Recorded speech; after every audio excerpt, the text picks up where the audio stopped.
মণিপুর নিয়ে মোদী সরকারের বিরুদ্ধে বিরোধী জোটের নো কনফিডেন্স মোশন বা অনাস্থা প্রস্তাব। কংগ্রেসের হয়ে লোকসভায় এই প্রস্তাব আনেন দলীয় সাংসদ গৌরব গগৈ। সংখ্যাগরিষ্ঠ মোদী সরকারের বিরুদ্ধে আনা এই অনাস্থা প্রস্তাবের যৌক্তিকতা কি, এই প্রশ্ন উঠছে রাজনৈতিক মহলে।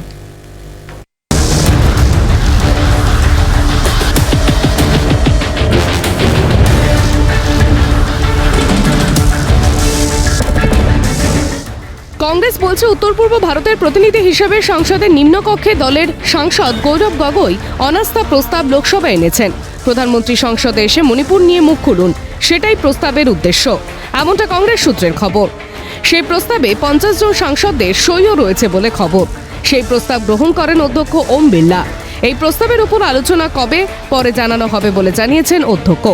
যদিও বিজেপি জানে এই প্রস্তাবের গ্রহণযোগ্যতা নেই, কারণ লোকসভায় সংখ্যাগুরু মোদী সরকার। বিজেপি এবং এনডিএ জোর ধরলে ট্রেজারি বেঞ্চের সঙ্গে 330-এর ওপর সাংসদদের সমর্থন, সেই দাবিও বারবার করছেন বিজেপি সাংসদ থেকে মন্ত্রিসভার সদস্যরাও। কিন্তু কেন নো কনফিডেন্স মোশন, সেটার পেছনে যুক্তি খাড়া করেছে বিরোধী জোট INDIA। গৌরব গগৈর দাবি, সংসদের বাইরে নয়, ভিতরে এসে বিবৃতি দিন প্রধানমন্ত্রী।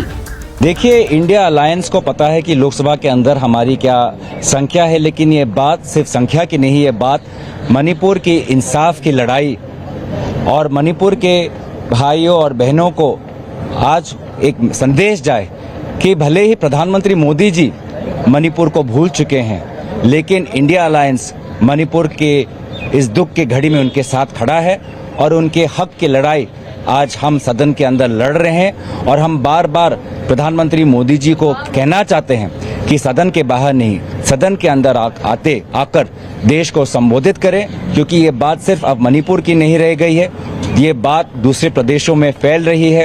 राष्ट्रीय सुरक्षा और देश की अखंडता के हित में प्रधानमंत्री मोदी जी को सदन के अंदर आकर अब देश को संबोधित करना चाहिए। বিরোধীদের বক্তব্য, মণিপুর কাণ্ডে প্রধানমন্ত্রীর নীরবতা ভাঙতে এই অনাস্থা প্রস্তাব। বুধবার সকালে নো কনফিডেন্স প্রস্তাব প্রসঙ্গে সংবাদ মাধ্যমকে প্রথম অবগত করেন কংগ্রেস সাংসদ অধীর চৌধুরী। এরপর একে একে তৃণমূল কংগ্রেস সাংসদ সুদীপ বন্দ্যোপাধ্যায় এবং শিবসেনা উদ্ভব গোষ্ঠীর নেত্রী প্রিয়াঙ্কা চতুর্বেদী অনাস্থা প্রস্তাবের যৌক্তিকতা নিয়ে অবস্থান স্পষ্ট করেন। প্রস্তাব গ্রহণ হতেই কংগ্রেস সাংসদদের হুইপ জারি করে উপস্থিতি বাধ্যতামূলক করা হয়েছে বলেই খবর। मोशन हम मूव कर रहे हैं, तो कल ही अब बता दिया सबको, कोई नई बात नहीं है।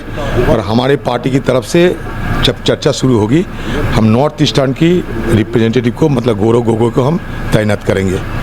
आज ही हमारे नो कॉन्फिडेंस मोशन हम मूव कर रहे हैं।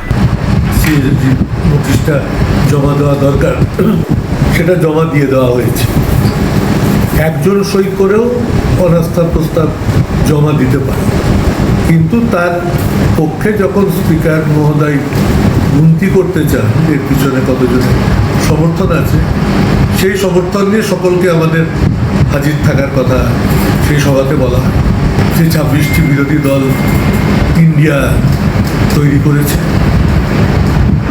তার সমর্থনে প্রচুর সংখ্যায়, প্রয়োজনের তুলনায় অনেক বেশি, তারা উঠে দাঁড়ালে এবং অনাস্থা প্রস্তাবটা গৃহীত হলো। देखिए, जिस तरीके से विदाउट कॉन्फिडेंस प्रधानमंत्री नरेंद्र मोदी जी पार्लियामेंट में नहीं आ रहे हैं, जिस तरीके से कॉन्फिडेंटली जवाब नहीं दे पा रहे हैं कि क्या मणिपुर की स्थिति है, क्यों इस तरीके का माहौल है, जो अपनी जिम्मेदारी से बच रहे हों, जो अपनी जिम्मेदारी को किसी तरीके से निभा नहीं रहे हों मणिपुर को लेकर, तो जनता के मन में सवाल उठता है कि प्रधानमंत्री क्यों सदन में नहीं आ रहे हैं। নো কনফিডেন্স প্রসঙ্গে সুর চড়া ইন্ডিয়া জোটের সদস্য আম আদমি পার্টি দলের সাংসদ রাঘব চাড্ডা জানান, ঠিক কী কারণে মোদী সরকার সংখ্যাগরিষ্ঠ হলেও এই প্রস্তাব সংসদের নিম্নকক্ষে আনা হয়েছে। पहली चीज तो यह है, इस नो कॉन्फिडेंस मोशन का उद्देश्य क्या है वो समझ लीजिए। 4 बड़े उद्देश्य हैं। पहला उद्देश्य तो यह है कि सरकार बार बार ये कह रही है कि सरकार बहस चाहती है सदन चलाओ, सरकार बहस चाहती है सदन चलाओ, और विपक्ष हम शोर मचा रहा है, इसलिए सदन नहीं चल पा रहा। इस नो कॉन्फिडेंस मोशन के आने के बाद सरकार मजबूर हो जाएगी सदन चलाने पर।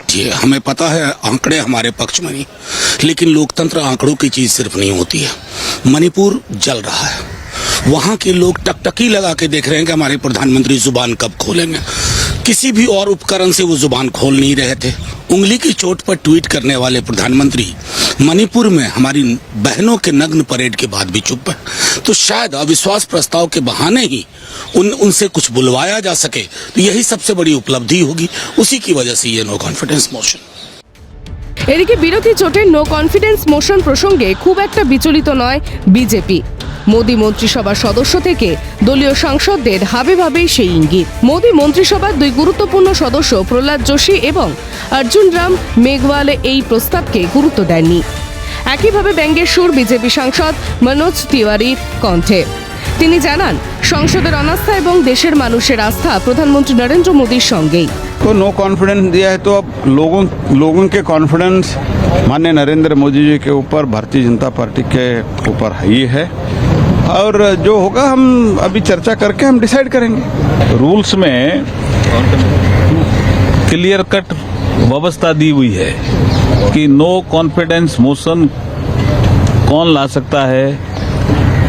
उसमें 50 जो माननीय सांसद हैं उनके द्वारा वो खड़े होने की स्थिति में हैं क्या, वहाँ रहेंगे क्या हाउस में, आने दो पहले नो कॉन्फिडेंस मोशन। सरकार हर परिस्थिति के लिए तैयार है।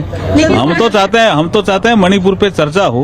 अभी वो नो कॉन्फिडेंस की बात कर रहे हैं, वैसे भी विपक्ष को तो कभी भी कॉन्फिडेंस नहीं था, उनको 2014 से ही कॉन्फिडेंस नहीं है, वो 2018 में भी लाए थे। ये सदन का टाइम बर्बाद करते हैं भाई। नो कॉन्फिडेंस उस पे लाते हैं जहां आपको उनकी बहुमत की संख्या पे कोई शंका हो आपको। यहाँ तो कोई शंका नहीं है, सदन का भी बहुमत है मोदी जी के पास और देश का भी बहुमत है मोदी जी के पास। সূত্রের খবর, বিরোধী জোটের সদস্য কংগ্রেস ছাড়াও পৃথকভাবে সংসদে অনাস্থা প্রস্তাব এনেছে তেলেঙ্গানার শাসক দল বিআরএস। দলের সাংসদ এন নাগেশ্বর রাও এই প্রস্তাব এনেছেন। বিরোধী জোট INDI এর সদস্য নয় বিআরএস, কিন্তু গত কয়েকদিন ধরেই বিজেপি সহ কেন্দ্রীয় সরকারের বিরোধিতায় সরব তেলেঙ্গানার শাসক দল। ইন্দ্রাণী দাশগুপ্তের রিপোর্ট, ক্যালকাটা নিউজ।